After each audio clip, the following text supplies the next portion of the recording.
नमस्कार. जेवताना तोंडी लावण्यासाठी आज आपण इथे कोथिंबीर आणि कढीपत्त्याची भजी बनवणार आहोत. अतिशय चविष्ट ही भजी तयार होते.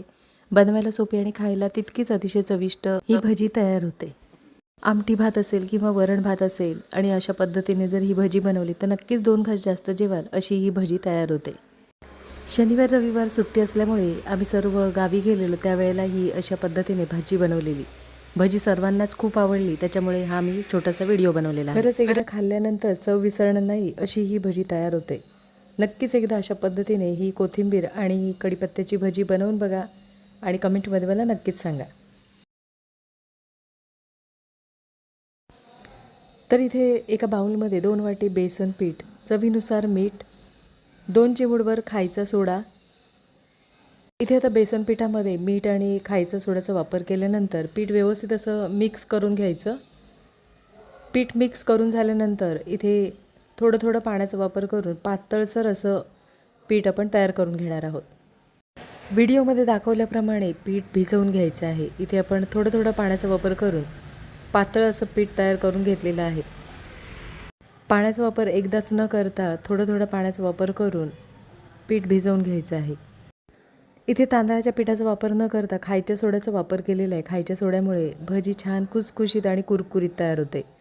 तर इथे थोडं थोडं पाण्याचा वापर करून पातळसर असं पीठ भिजवून घेतलेलं आहे. पीठ छान तयार करून झाल्यानंतर इथे आपण प्रथम कढीपत्त्याची भजी बनवणार आहोत. कढीपत्ता स्वच्छ धुवून झाल्यानंतर पाणी निथळून झाल्यानंतर बेसन पिठामध्ये घोळवून अशा पद्धतीने साधारण तेल गरम करून झाल्यानंतर कढीपत्त्याची भजी तयार करून घेणार आहोत. अगदी खुसखुशीत आणि कुरकुरीत होईपर्यंत आलटून पलटून भजी छान तळून घ्यायची आहे. एक बाजू छान तळून झाल्यानंतर पलटी करून घ्यायची आहे. अतिशय चविष्ट कढीपत्त्याची भजी तयार होते. नक्की एकदा अशा पद्धतीने ही भजी बनवून बघा आणि कमेंटमध्ये मला नक्कीच सांगा. उलटपलट करून अगदी कुरकुरीत होईपर्यंत आपण इथे भजी तळून घेणार आहोत. भजी छान तळून झाल्यानंतर एका डिशमध्ये काढून घेणार आहोत. इथे आता कढीपत्त्याची भजी करून झाल्यानंतर इथे आपण कोथिंबिरीची भजी तयार करून घेणार आहोत. कोथिंबीर स्वच्छ धुवून झाल्यानंतर निथळून झाल्यानंतर बेसन पिठामध्ये अशा पद्धतीने आपण मिक्स करून घेणार आहोत आणि साधारण तेल गरम करून झाल्यानंतर तेलामध्ये इथे कोथिंबिरीची भजी तयार करून घेणार आहोत. भजी छान कुरकुरीत होईपर्यंत आपल्याला तळून घ्यायची आहे. एक बाजू तळून झाल्यानंतर पलटी करून घ्यायची आहे. मस्त थंडगार वातावरणात गरमागरम वाफाळता भात आणि गरमागरम आमटी आणि सोबत अशी ही कोथिंबिरीची आणि कढीपत्त्याची भजी बनवलेली. खाल्ल्यानंतर चव विसरणार नाही अशी ही कढीपत्त्याची आणि कोथिंबिरीची भजी तयार करून झालेली.